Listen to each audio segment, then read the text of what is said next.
Boa noite. O barco motor Coronel Tavares 12 colidiu com um tronco de madeira na manhã de hoje no rio Amazonas, próximo à comunidade Terra Nova. A embarcação vinha de Parintins para Manaus. O acidente não deixou feridos e nem danos ambientais, mas causou pânico entre os passageiros. As vítimas foram socorridas por militares do Corpo de Bombeiros e seguiram viagem a bordo do barco Ana Beatriz, que passava pelo local no momento do acidente e prestou apoio. O desembarque no porto de Manaus aconteceu por volta do meio-dia. Como é que foi o susto? Foi muito grande, olha, mas graças a Deus chegamos com vida, olha, foi um buraco enorme. E pior que eles não queriam nem avisar para nós que tinham furado o barco, olha. Como é que souberam?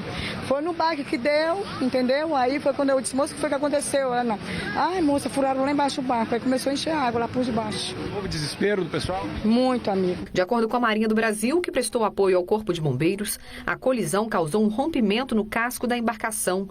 Militares da Capitania Fluvial da Amazônia usaram bombas de água para evitar o naufrágio.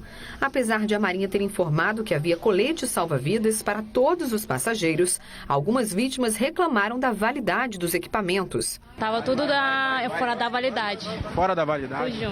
E como é que vocês se viraram lá na hora? Todo mundo ficou no meio do barco, no canto lá, porque o barco estava virando assim do lado e mandaram a gente ficar do meio. O barco teria sido fiscalizado ainda no mês passado na Operação Parintins. A capacidade máxima da embarcação, segundo a Marinha, é de 388 ocupantes.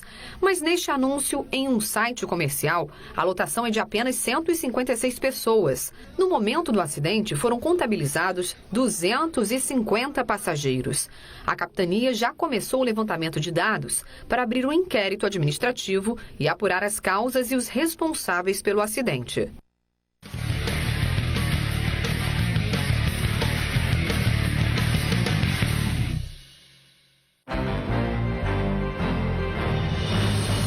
Um cano de água estourou e deixou completamente alagada a principal via do bairro João Paulo II, na Zona Leste, hoje pela manhã.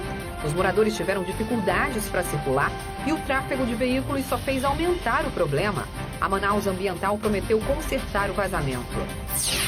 Um container tombou hoje de manhã na Avenida Silves, no bairro Raiz, zona sul da cidade. De acordo com a Polícia Militar, a carreta desnivelou e ficou parcialmente atravessada entre duas vias. Ninguém ficou ferido, mas o tráfego de veículos ficou congestionado e teve de ser desviado até o veículo ser retirado. 3 jovens entre 18 e 23 anos foram presos hoje suspeitos de envolvimento com o tráfico no bairro da Redenção, zona centro-oeste. Além das drogas, eles estavam com R$ 800 em dinheiro, balança de precisão e até solução de bateria para misturar os entorpecentes. Sobre o problema do cano estourado no João Paulo II, a Manaus Ambiental informou que já foram feitas a correção e a manutenção da rede de distribuição da Avenida Mirra, além do reaterro da vala. E amanhã vai ser feito o recapeamento asfáltico da via. Em menos de 12 horas, 2 incêndios foram registrados nas zonas leste e sul da cidade. Ninguém ficou ferido. Na madrugada de hoje, parte dessa vila de quartos de madeira no bairro João Paulo II, na zona leste da cidade, foi destruída pelas chamas. Por sorte, não havia ninguém nos cômodos. Os vizinhos suspeitam que o incêndio tenha sido criminoso. Eu escutei estralar, aí na hora que me levantei era a telha que já estava pegando fogo, a porta do quarto dele estava aberta, o portão estava aberto também. Então a pessoa deve ter entrado e tacado fogo e depois saiu e deixou a porta aberta, que é alguém que tinha a chave do quarto. Na Praça 14, Zona Sul, um outro incêndio atingiu esta casa na noite de ontem. A suspeita é que o fogo tenha começado na rede elétrica do imóvel, que teve todos os cômodos atingidos. Homens do Corpo de Bombeiros controlaram as chamas depois de 40 minutos. Nós tivemos uma dificuldade inicial devido chegar aqui, né? O trânsito, o horário, mas graças a Deus nós conseguimos chegar em 7 minutos e 7 minutos para o fogo é muito tempo, mas graças a Deus conseguimos controlar, não passou para outra casa que estava ao lado, nem para a que estava atrás. E sobre o primeiro incêndio mostrado na reportagem, o Corpo de Bombeiros informou que recebeu o chamado às 4h46 da manhã e a equipe chegou em 6 minutos no local da ocorrência. O presidente da Câmara dos Deputados, Eduardo Cunha, do PMDB, decidiu votar ainda hoje um segundo texto de emenda constitucional sobre a redução da maioridade penal de 18 para 16 anos em crimes hediondos. O texto foi produzido hoje pela manhã numa reunião entre líderes do PMDB e do Democratas. A nova proposta exclui os crimes de roubo qualificado e tráfico de drogas dos sujeitos à redução da maioridade. Apesar de o presidente da Câmara ser da base aliada do PT, o governo Dilma já se declarou contra a proposta. Ontem a votação foi acirrada. 303 parlamentares votaram a favor e 184 contra. Para que a PEC fosse aprovada, seriam necessários pelo menos 3/5 dos votos, o que corresponde a 308 deputados. A expectativa dos que trabalham a favor da PEC é conquistar os votos dos 5 deputados que não estavam presentes na votação. 2 deles, Alfredo Nascimento, do PR, e Silas Câmara, do PSD, são do Amazonas. 4 deputados do estado foram a favor do primeiro texto. São eles Paulderney Avelino, Marcos Rota, Átila Lins e Arthur Bisneto. Conceição Sampaio e Issa Abrão votaram contra. O texto original da proposta, que reduz a maioridade para todos os crimes, deve ser analisado apenas na semana que vem, depois do recesso parlamentar de julho.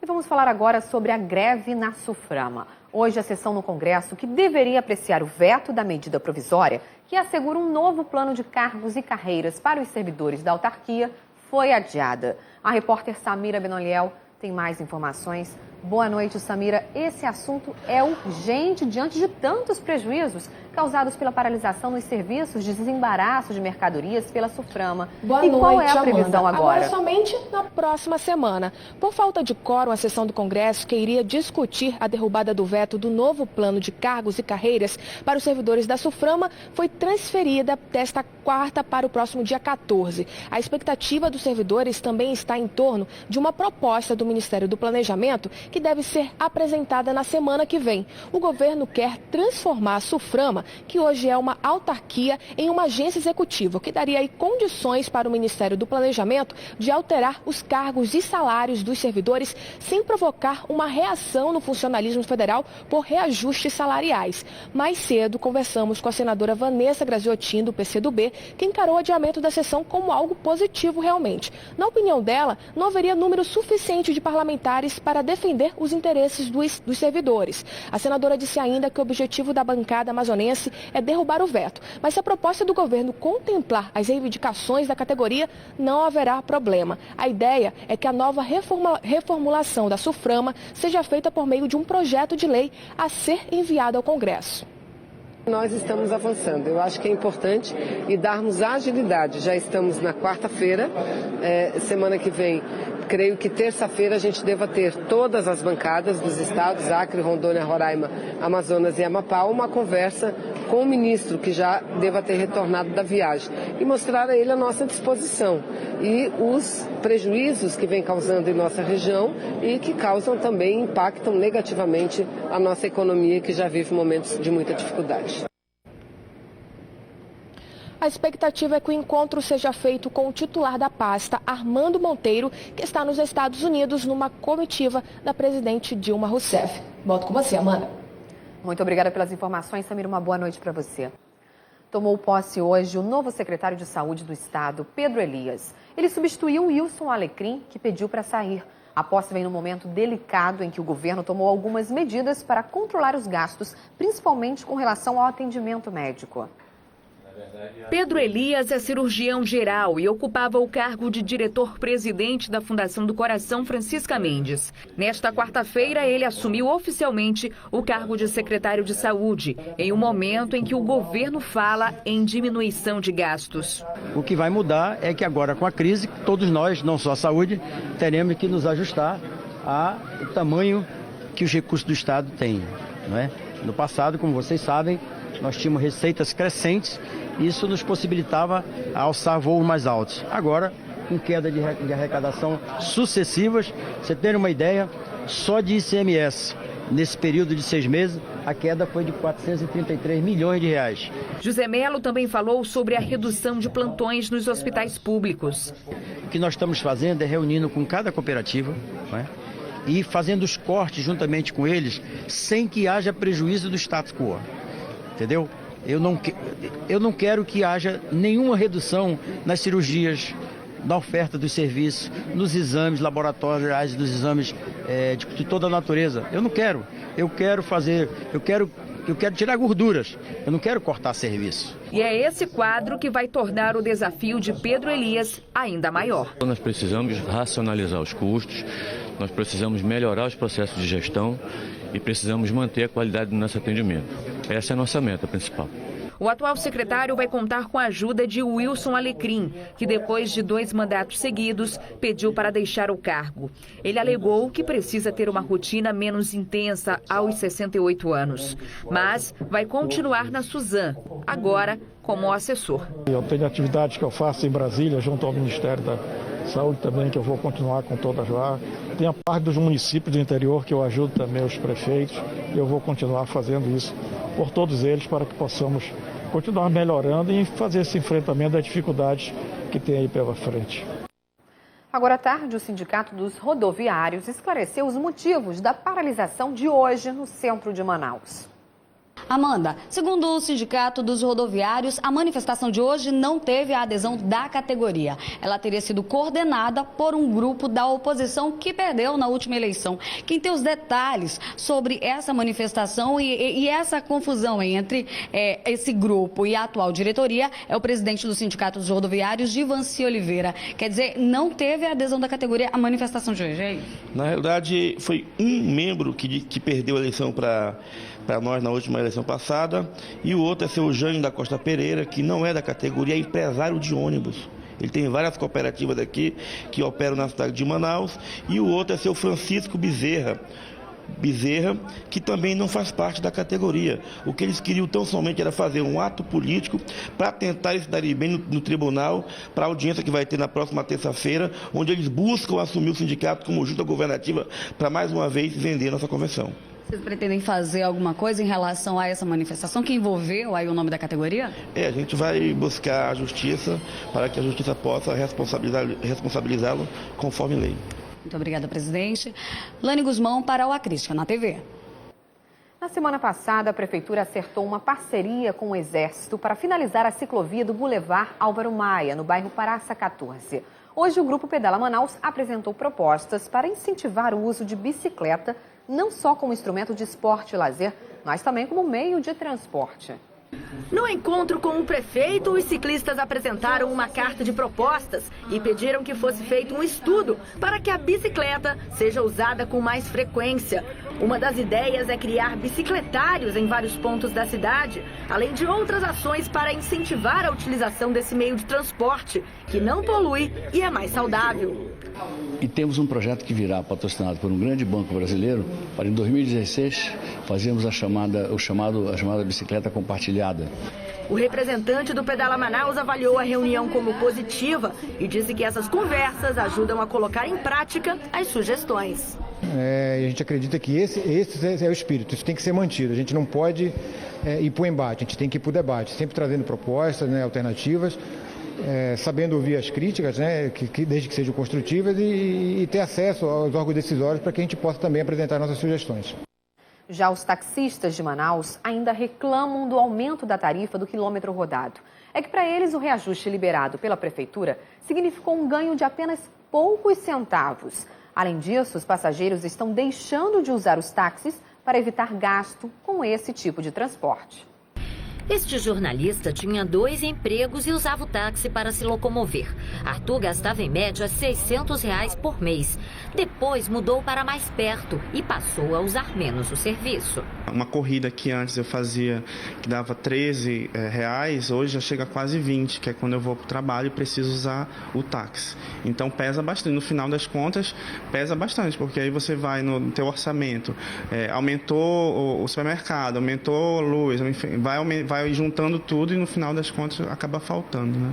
Depois do reajuste autorizado em Manaus, muitos usuários pensam 2 vezes antes de encarar o novo taxímetro. Este motorista também acredita que a mudança não valeu muito a pena. E não subiu nada na tabela, subiu centavos, eu queria que dá R$10, dá R$10,50, para nós não subir nada, para nós não valeu a pena, isso eu acho um absurdo. Para que o reajuste seja aprovado, os taxistas precisam elaborar uma planilha com todos os gastos que eles têm no dia a dia. como por exemplo a manutenção dos carros, o pneu que eles gastam e também a gasolina, que sofreu bastante reajuste nos últimos meses. Essa planilha é apresentada para a Superintendência Municipal de Transportes Urbanos, que faz o cálculo do aumento. Depois disso, ficou definido neste ano que apenas o quilômetro rodado sofreria um reajuste. A bandeirada continuou sem qualquer alteração. O próprio sindicato pediu para não reajustar a bandeirada. A bandeirada é um valor acertado, fictício, ele apenas soma ao número de quilômetros que você anda, o preço do quilômetro, então você tem, ao final da corrida, embutido a bandeirada. Mas para fazer a mudança, os taxistas precisam pagar R$ 190 de taxa e mais R$ 37 para a aferição do IPEM.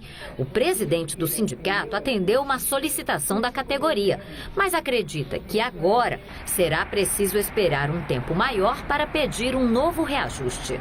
Eu acho que o certo é a gente esperar em torno de 2 anos. Vamos ver como é que fica essa inflação esse ano, se essa inflação for muito alta e a gente tá nos prejudicando.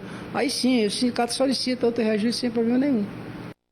E você sabia que pode ter desconto no IPTU se cobrar e guardar notas fiscais das empresas que prestam serviços? Pois é, o hábito de emitir esse cupom, embora seja obrigatório, ainda é colocado de lado pelos comerciantes e os consumidores também não se preocupam em solicitar. Não chega a ser um costume, mas José sempre procura pedir a nota fiscal. É uma prerrogativa de todo cidadão, né, ter o direito a ter o documento daquilo que ele paga, né, em todos os serviços e produtos que ele consome. Com uma câmera escondida, a nossa equipe constatou neste posto de combustíveis que a nota só foi dada porque o motorista solicitou. Obrigado, irmão. Bom trabalho. Para se ter uma ideia, quando um comerciante não emite uma nota, ele não só deixa de registrar a operação, como não paga pelos impostos embutidos. Todos os impostos incidentes sobre aquela operação já estão destacados e compõem o preço daquele produto. A partir do momento que ele não solicita a nota fiscal, esses valores são apropriados pelo comerciante. Isso não vem para os cofres do governo e não pode ser revertido em favor da sociedade. Ainda de acordo com o secretário, a empresa é obrigada a emitir o cupom fiscal sem o cliente pedir. E a multa para o comerciante que não cumprir é de 100% sobre o valor do serviço. Ou seja, se for uma compra de R$ 50 e o imposto calculado em cima 17% desses 50, ou seja, 7,50, mesmo assim ele vai pagar de multa R$ 300, porque é o valor mínimo para a falta de emissão de documento fiscal. E quem tem o hábito de pedir a nota pode ser compensado. A prefeitura está dando descontos no IPTU de até 50% para quem cobra e guarda as notas fiscais emitidas pelas empresas prestadoras de serviço. Mas é preciso que o documento venha com o número do CPF do cliente. Qualquer estacionamento da cidade de Manaus, eles são obrigados a dar nota. Um cinema, uma casa de show, um salão de beleza, um salão de estética, todos esses lugares que prestam serviços direto a uma pessoa física, ela tem a obrigação de emitir a nota na hora. Então, coloca o CPF e isso vai gerar crédito de desconto de IPTU para o ano seguinte para o contribuinte. Com isso, a CEMEF acredita que o consumidor vai estar ajudando também na fiscalização do imposto sobre serviços. Ele só vai ter esse crédito se a empresa recolher. Então ele vai verificar se realmente a empresa recolheu e se não acontecer isso, ele pode denunciar para a gente que a empresa não pagou o ISS. A iniciativa já conta com o apoio dos empresários. O dono dessa oficina diz que costuma enviar a nota, inclusive por e-mail. Porque eles não têm tempo de esperar. Às vezes o site demora um pouquinho para imprimir a nota, né? Eu faço o meu papel como empresário, né? Eu faço a minha parte. E os clientes às vezes pedem e eu dou. E quem tiver dúvidas sobre como participar da campanha da Prefeitura para ter descontos no IPTU ou quiser denunciar quem não emite nota fiscal, basta acessar os sites da Secretaria de Finanças do município e da Secretaria de Fazenda do Estado. Ou, se preferir, pelo telefone 176. Mais um posto de cadastramento biométrico foi inaugurado hoje pelo Tribunal Regional Eleitoral. A meta é implantar pelo menos 11 novos postos de atendimento em Manaus para agilizar o registro dos eleitores. O novo posto de biometria vai funcionar na Agência Estadual de Desenvolvimento Econômico e Social, na zona centro-sul de Manaus. Esse é o terceiro local que o TRE vai colocar à disposição dos eleitores para agilizar o recadastramento biométrico. A ideia é implantar pelo menos 11 pontos iguais a esse na capital, até porque aqui se concentra mais de 55% do eleitorado amazonense. E a meta é concluir a atualização dos dados eleitorais até o começo do ano que vem. Nós temos aí um desafio, são mais de 1.250.000 eleitores somente em Manaus, mas nós estamos com esse posto e dando início ao nosso projeto de expandir a biometria por toda Manaus. E quem ainda não agendou o recadastramento biométrico, o site do Tribunal Regional Eleitoral é o www.tre-am.juiz.br. A concessionária de água Manaus Ambiental inaugurou hoje um posto de atendimento itinerante. A ação começou por onde existe mais procura pelos serviços do órgão, na Zona Norte. A unidade móvel está no bairro Mutirão, perto do quartel da Polícia Militar. Como o serviço começou hoje, a procura ainda é baixa, mas vários problemas com a concessionária que fornece água podem ser resolvidos aqui. Os mesmos serviços que nós oferecemos nos nossos parques e o nosso saque da Miranda Leão, aqui nós oferecemos ligação nova, atendimento da tarifa social, religação, negociação, orientação de consumo, que é importantíssimo, aqui também nós oferecemos. Este usuário pediu a instalação do contador para legalizar o abastecimento de água. Eles fizeram até um benefício que eu vou esquecer o que faltou, né, que os atrasados. Então eu vou pagar a partir agora, a partir do instante que eles vão ligar a minha água, eu vou começar a pagar a água. Então aqueles que foi já morreu. Este outro foi orientado a consumir menos água. É porque quanto mais gastar, mais paga mais, né? Se gastar menos paga. O senhor acha que vai diminuir agora a quantidade de água que o senhor usa? Com certeza, né? Com certeza. A unidade móvel fica nesta localidade até sexta-feira. Na semana que vem, a van da Manaus Ambiental segue para a esquina da Rua 6 com a Perimetral Norte, também no Amazonino Mendes. Esse acesso bem próximo à comunidade, essa interatividade é muito importante, né, para que a gente consiga fazer com que os clientes não precisem ir ao nosso atendimento presencial e venham aqui no nosso atendimento móvel. E depois de um ano de espera, o prefeito de Manaus, Arthur Neto, deu hoje o pontapé inicial para as obras da Praça da Matriz e Relógio Municipal. Com o dinheiro em mãos, liberado pela Caixa Econômica Federal, a prefeitura pretende entregar a praça revitalizada para a população no início do ano que vem.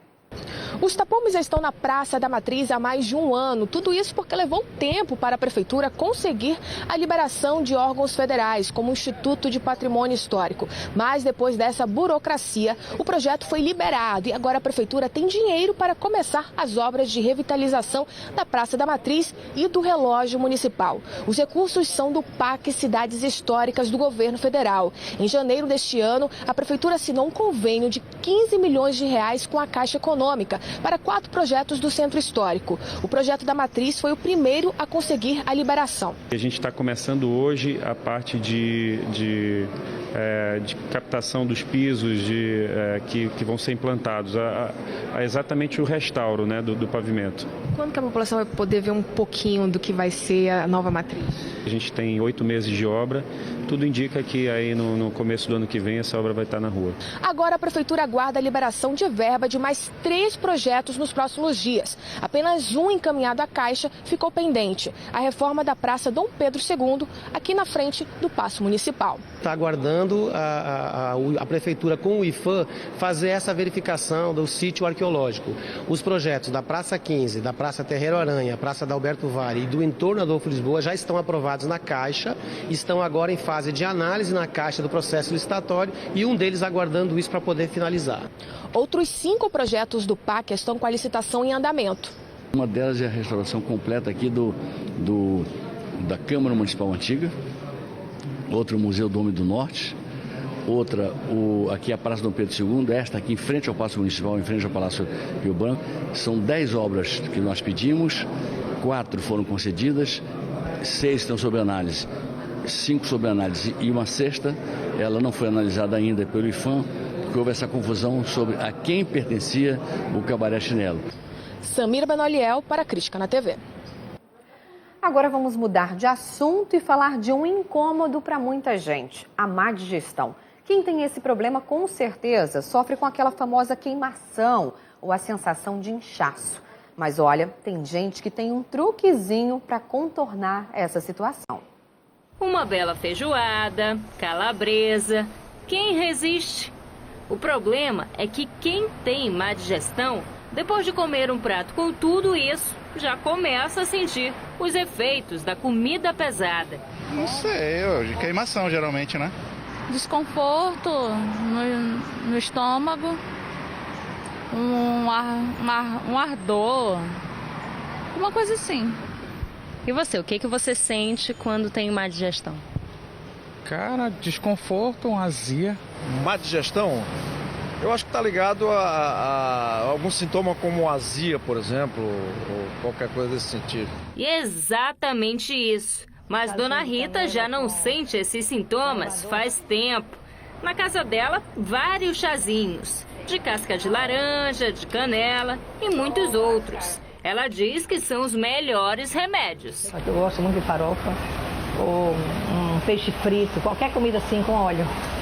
Aí dá uma azia muito forte, aí eu corro para casca de laranja. Não gosto muito de remédio. Aí já passa. Passa. Vou dormir e quando acordar já estou ótima. Para comer outra. Por aqui, nada de refluxo, azia, só chazinho. Mas nem todo mundo age da mesma forma. 15% da população brasileira sofre com esse problema, segundo a Organização Mundial de Saúde.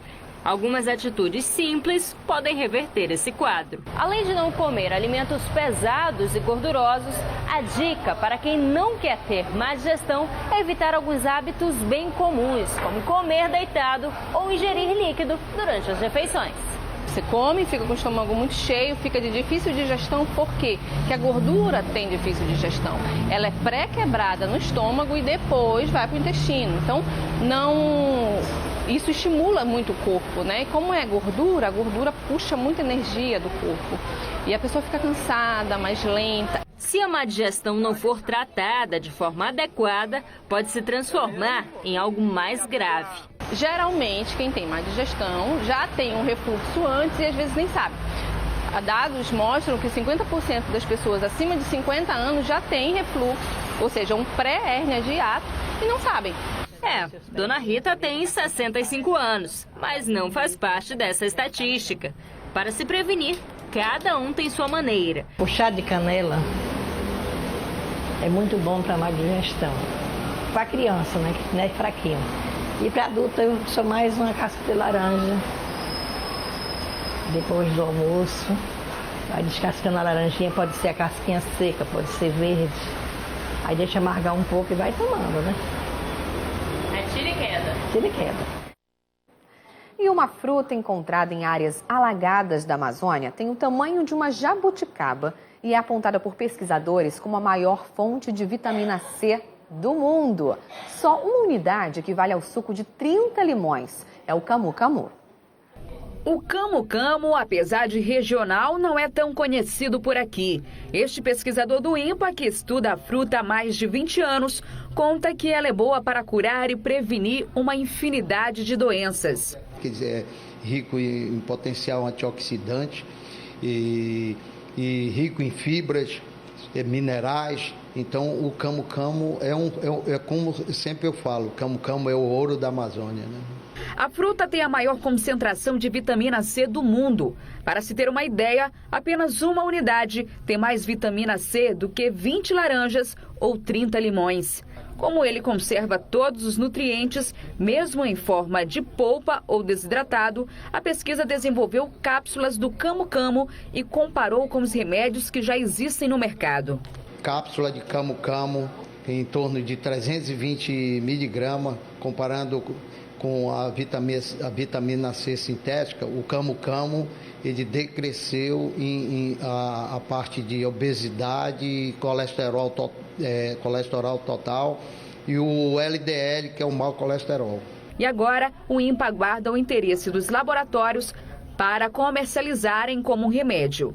Esta sorveteria se antecipou e já produz o sabor da fruta regional. A novidade começou há 1 ano e ainda causa surpresa em muitos clientes. Elas ficam assim admiradas porque muitos clientes não conhecem essa fruta.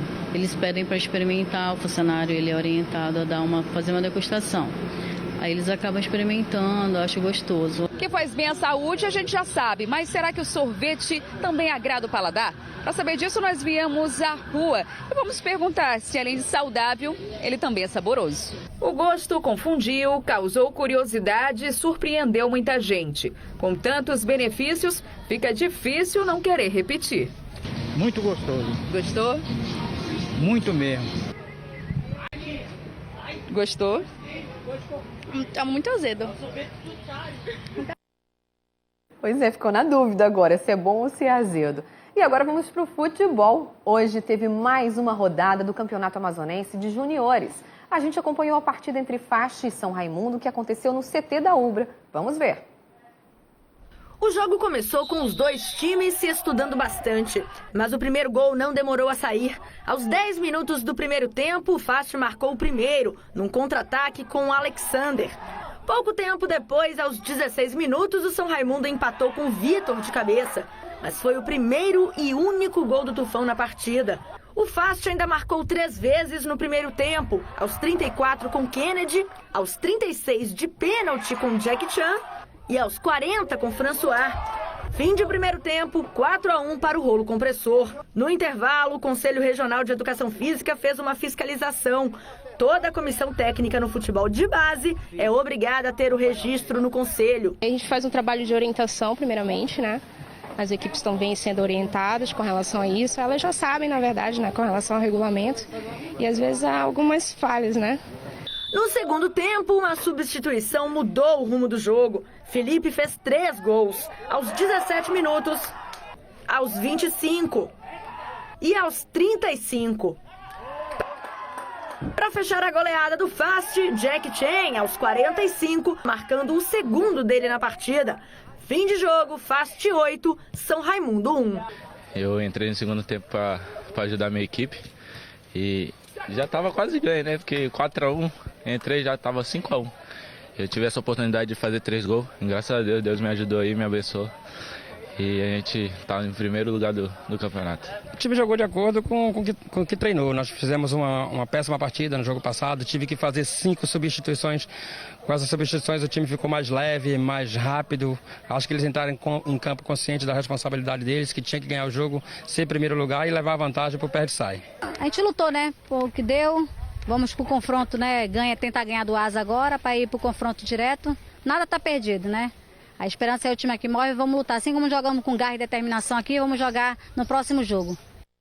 E olha que não foi só essa goleada que marcou a rodada, não. Em Manacapuru, o Princesa venceu o Manaus por 7-4. Na Colina, o Borbense venceu o Rio Negro por 5-2. E o Tarumã ganhou do Asa por 2-1. E a gente fica por aqui. Participe do A Crítica na TV enviando suas sugestões de reportagem para o nosso e-mail. Fique agora com a série Todo Mundo Odeia o Cris. E logo em seguida, às 8h30, você acompanha mais um capítulo da novela Os 10 Mandamentos. Muito obrigada pela sua companhia, uma ótima noite para você e eu te espero amanhã. Até lá!